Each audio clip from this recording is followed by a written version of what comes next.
అంటే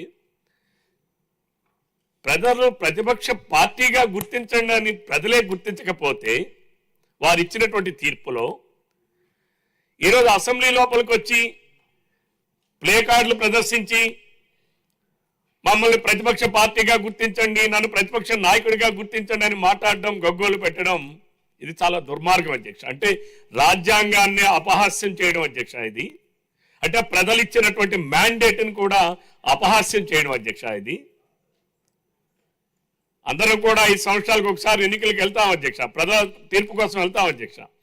ప్రజలు ఇచ్చినటువంటి తీర్పును శిరసావహించడం అంటే ప్రజలు ఇచ్చినటువంటి స్థానాల్ని గౌరవించి సభలో ప్రవర్తించడం అధ్యక్ష. మరి నిన్న గవర్నర్ గారి ప్రసంగంలో వాళ్ళు వ్యవహరించినటువంటి తీరైతే నేను చాలా దుర్మార్గం అధ్యక్ష. వాళ్ళకి ప్రజలు ఇవ్వకపోతే మ్యాండేటు ఈరోజు వచ్చి సభలో ఉన్నటువంటి మీకు నాకు ప్రతిపక్ష హోదా ఇవ్వండి, నన్ను ప్రతిపక్ష నాయకుడిగా ఇవ్వండి, నన్ను గుర్తించండి అని చెప్పి అడిగే హక్కు ప్రతిపక్ష పార్టీగా ఉన్న వైఎస్ఆర్సీపీ పార్టీ జగన్మోహన్ రెడ్డి గారి నాయకత్వంలో లేదని చెప్పి ఈ సభ ద్వారా ఈ రాష్ట్ర ప్రజానీకానికి తెలియజేస్తున్నాను అధ్యక్ష. అధ్యక్ష, ప్రజా సమస్యలను ప్రస్తావించాలనే ఆలోచన ఉంటే మనం చాలా గతంలో అనేక సందర్భాల్లో ప్రతిపక్ష హోదా లేదధ్యక్ష. ఆనాడు మేము 1983లో ఆ రోజుల్లో మేము 10వ తరగతి చదువుతున్నటువంటి వయసులో ఉన్నటువంటి వాళ్ళం అధ్యక్ష. ఆ రోజుల్లో మన వెంకయ్య నాయుడు గారు, జైపాల్ రెడ్డి గారు, ఇంకా తమ్ముడు పుచ్చలపల్లి సుందరయ్య గారు, ఎంతో మంది మహానుభావులకి ఏ ప్రతిపక్ష హోదా లేదధ్యక్ష. కానీ వాళ్ళందరూ సభలో ప్రజా సమస్యల్ని సభ దృష్టికి తీసుకొచ్చి సమర్థవంతంగా వారి నాయకత్వాన్ని వారు పెంచుకుంటూనే సభ హుందాతనాన్ని కాపాడుతూనే ప్రజా సమస్యలు ప్రస్తావించారు అధ్యక్ష. ఆనాడు వాజ్పేయి గారు అధ్యక్ష 1983 ఆ సమయంలో అధ్యక్ష వాజ్పేయి గారు ఆ రోజు భారతీయ జనతా పార్టీకి ఉన్నటువంటి సంఖ్యాబలం ఎంత అధ్యక్ష? ఇద్దరు సభ్యులు ఉండేవాళ్ళు అధ్యక్ష. వాజ్పేయి గారు, ఎల్కే అద్వానీ గారు, వారిద్దరూ కూడా ఆ రోజు సభలో వారి వాగ్దాటితో, వారి పటిమతో, వారికి ఉన్నటువంటి సమయస్ఫూర్తితో ఆ రోజు ప్రతిపక్ష హోదా లేకుండా దేశ సమస్యల్ని సమర్థవంతంగా ఆనాడు మరి పార్లమెంట్లో ప్రస్తావించినటువంటి సందర్భాలు ఎన్నో చూసాం అధ్యక్ష. మరి 2004 లోక్సభ ఎన్నికల అధ్యక్ష కాంగ్రెస్ పార్టీకి 44 మంది పార్లమెంట్ సభ్యులు ఎన్నికయ్యారు అధ్యక్ష. 55 మంది పార్లమెంటు సభ్యులు ఎన్నికైతేనే ప్రతిపక్ష హోదా ఇస్తారు అధ్యక్ష. కాంగ్రెస్ పార్టీ లేకపోయినా రాహుల్ గాంధీ గారు సభకు హాజరు కాలేదా? ప్రజా సమస్యలను ప్రస్తావించలేదా? అంటే ప్రజల సమస్యల పైన ఉన్న చట్ట నిబంధనల పైన గౌరవం లేకుండా జగన్ అసెంబ్లీకి వచ్చి జగన్మోహన్ రెడ్డి గారు మరి వారి ఇష్టాని రీతిలో ప్లే కార్డులు ప్రదర్శించడం, వారి సభ్యులందరినీ గవర్నర్ గారు దీనికి అడ్డంగా నిలబడండి అని చెప్పి ఆయనే సైగలు చేసి పంపించడం, నేను ముఖ్యమంత్రిగా పనిచేశాను, నాకు మీరేమో సెక్యూరిటీ ఇవ్వండి, నాకు Z+ కేటగిరీ ఇవ్వండి అని చెప్పి మాట్లాడినటువంటి జగన్మోహన్ రెడ్డి గారికి ఈ సభలో గవర్నర్ గారు ప్రసంగం చేసేటప్పుడు, గవర్నర్ గారు మాట్లాడేటప్పుడు ఏ రకంగా వ్యవహరించాలో తెలియకుండా మరి ఉన్నారనంటే ఇది చాలా దౌర్భాగ్యం, ఈ రాష్ట్రానికి పట్టినటువంటి దురదృష్టం అధ్యక్ష. ఈరోజు కేవలం జగన్మోహన్ రెడ్డి గారు ప్రజలు ఇచ్చిన మ్యాండేట్ను కూడా తిరస్కరిస్తున్నారంటే రేపు 11 సీట్లు కూడా అనరుడు అధ్యక్ష.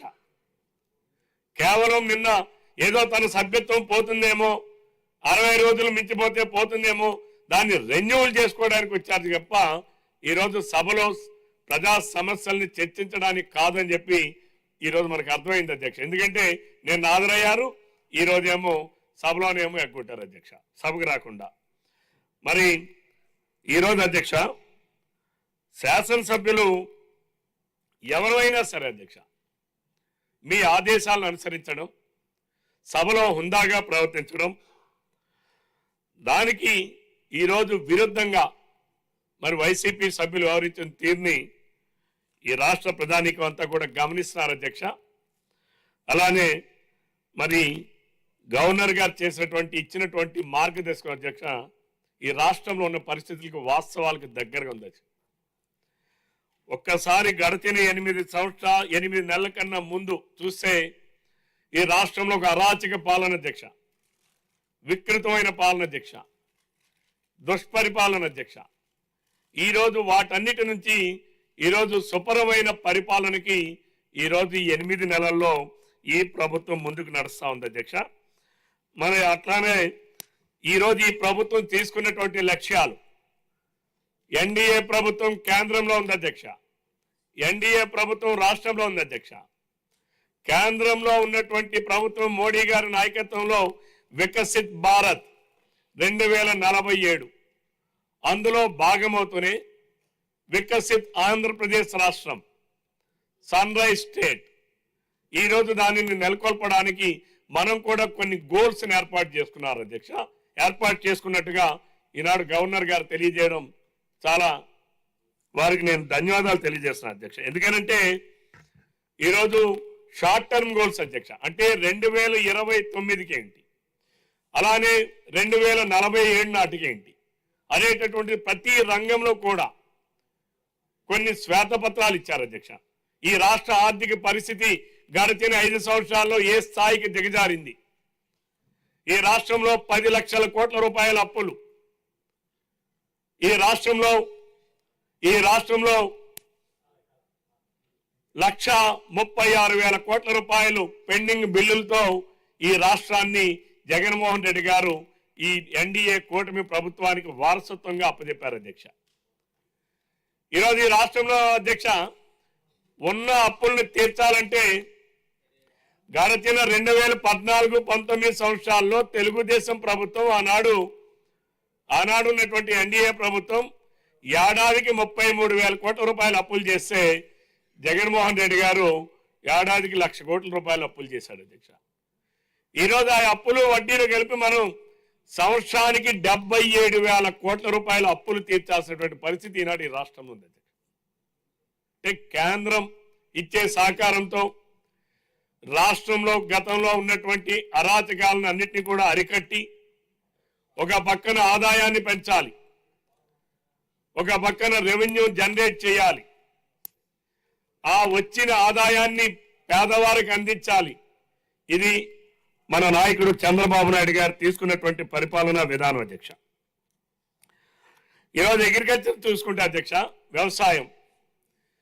వ్యవసాయంలో అధ్యక్ష 2024-25 ఈరోజు ఈ రంగంలో ఈ ఏడాదిలోనే గడచిన 2014-19లో 13.8% జీవీఏ ఉంటుంది అధ్యక్ష. జగన్మోహన్ రెడ్డి గారు గడిచిన 2019-2024 మధ్య కాలంలో జీవీఏ 10%కి పడిపోయింది అధ్యక్ష. ఈరోజు మళ్ళా ఈ ప్రభుత్వం అధికారంలోకి వచ్చాక తీసుకున్నటువంటి వ్యవసాయానికి రైతాంగానికి తీసుకున్నటువంటి అనుకూలమైనటువంటి నిర్ణయాలు అధ్యక్ష, ఈరోజు ఈ రాష్ట్రంలో జీవీఏ 22.86% పెరిగింది అధ్యక్ష. ఈరోజు చేపల పెంపకంలో ఆంధ్రప్రదేశ్ ఆధిపత్యం ఈరోజు చాలా భారతదేశంలోనే కొనసాగుతుంది అధ్యక్ష. ఆ రోజు 2014-19 భారతదేశంలో ఆక్వా రంగంలో నెంబర్ 1గా ఉన్నాం అధ్యక్ష మన ఆంధ్రప్రదేశ్ రాష్ట్రం. గడచిన 5 సంవత్సరాలు జగన్మోహన్ రెడ్డి గారు విధ్వంసం చేశారు అధ్యక్ష. మరలా ఈనాడు దాన్ని రివైవ్ చేశాం అధ్యక్ష. అలానే ఈరోజు 24-25లో 5.24 లక్షల మంది రైతులకు 7,555 కోట్లు పంపిణీ చేసి ఈరోజు రాష్ట్రంలో ఎవరైనా రైతులు నిస్సహాయ స్థితిలో ఉంటే బ్యాంకుల సహకారంతో 100 కోట్ల రూపాయలు కార్పస్ ఫండ్ను కూడా ఏర్పాటు చేశారు అధ్యక్ష. ఇది చాలా ఈనాడు రైతు అనుకూల ప్రభుత్వం అని చెప్పడానికి ఇంతకన్నా నిదర్శనం కావాలి అధ్యక్ష. నిన్న కాక మొన్న అధ్యక్ష జగన్మోహన్ రెడ్డి ఎక్కడ పోయినా రాజకీయాలు చేస్తారు అధ్యక్ష. జగన్మోహన్ రెడ్డి గారు మిర్చి రైతులకి మద్దతు ధర రాలేదని చెప్పి ముఖ్యమంత్రి గారు అప్పటికే కేంద్ర ప్రభుత్వంలో ఉన్నటువంటి మంత్రి గారితో మాట్లాడారు. అక్కడ ఉన్నటువంటి పార్లమెంట్లో అక్కడ కేంద్రం ఉన్నటువంటి మన మంత్రులు రామ్మోహన్ నాయుడు గారు, చంద్రశేఖర్ గారు, పెమ్మసాని చంద్రశేఖర్ గారు మాట్లాడారు. అక్కడ ఉన్న కేంద్ర ప్రభుత్వంతో మద్దతు ధర ఇవ్వాలని చెప్పి క్యాపిటల్ మీరు ఇన్వెన్షన్ కావాలని చెప్పి ఆ రోజు కోరుతా ఉండే ఆ ప్రక్రియ కొనసాగుతున్నటువంటి క్రమంలో జగన్మోహన్ రెడ్డి గారు రాజకీయాలు చేయాలని ఎన్నికల సమయంలో ఎన్నికల నిబంధనలు ఉంటే వాటిని అతిక్రమించి ఎన్నికల కమిషన్ మీరు ఎటువంటి రాజకీయ కార్యకలాపాలు చేయడానికి వీలు లేదు, గుంటూరు జిల్లాలో ఈ రోజు అక్కడ గ్రాడ్యుయేట్ ఎన్నికల ప్రక్రియ జరుగుతుంది కాబట్టి మీరు రాజకీయ ప్రక్రియ చేయడానికి వీలు లేదని చెప్పినటువంటి పరిస్థితుల్లో కూడా జగన్మోహన్ రెడ్డి గారు ఎన్నికల కమిషన్ ఇచ్చినటువంటి నిబంధనలకు వ్యతిరేకంగా, కోడ్ ఆఫ్ కాండక్ట్ వ్యతిరేకంగా అక్కడ పోయి రాజకీయం చేయడానికి ప్రయత్నం చేశారు అధ్యక్ష. ఎన్నికల కమిషన్ వైలేషన్ చేస్తే ఎవరిపైన కేసులు పెడుతుంది అధ్యక్ష. జగన్మోహన్ రెడ్డి గారు అండ్ అదర్స్ వాళ్ళపైన ఎన్నికల కమిషన్ కేసులు పెడితే violation of election code, Jaganmohan Reddy గారు బయటకు వచ్చి తెలుగుదేశం ప్రభుత్వం చంద్రబాబు నాయుడు గారు కక్ష సాధిస్తా ఉన్నాడు, మేము రైతుల కోసం వెళ్ళాం, మీరు రైతుల కోసం వెళ్ళారా, రైతుల కోసం డ్రామాలు ఆడుతున్నారా? ఈరోజు కేంద్ర ప్రభుత్వం అంటే చంద్రబాబు నాయుడు గారు నాయకత్వంలో కూటమి ప్రభుత్వం ఎంత చిత్తశుద్ధితో రైతాంగానికి ఉందనడానికి ఈరోజు కేంద్ర ప్రభుత్వం తీసుకున్నటువంటి నిర్ణయం అధ్యక్ష. ఈరోజు 11,000 మిర్చి రైతుకి 11,781 రూపాయలు క్వింటాకి మద్దతు ధర ఇచ్చి మేము కొనుగోలు చేస్తాం అని చెప్పి ఈరోజు కేంద్రం ప్రకటన చేసింది అధ్యక్ష. అంటే ఈ ప్రభుత్వం రైతుగా అండగా నిలుస్తుంది అనడానికి ఇంతకన్నా ఇంకేం సంకేతం కావాలి అధ్యక్ష? జగన్మోహన్ రెడ్డి గారి ప్రభుత్వం 1,600 కోట్ల రూపాయలు రైతులకి ధాన్యం కొనుగోలులో బకాయిలు పెట్టి వెళ్ళిపోయాడు అధ్యక్ష. ఈరోజు రాష్ట్ర ప్రభుత్వం కూటమి ప్రభుత్వం రాగానే వచ్చిన నెల రోజుల్లోనే 1,600 కోట్ల రూపాయలు కూడా రైతులకు చెల్లించిన ఘనత ఈ కూటమి ప్రభుత్వం అధ్యక్ష.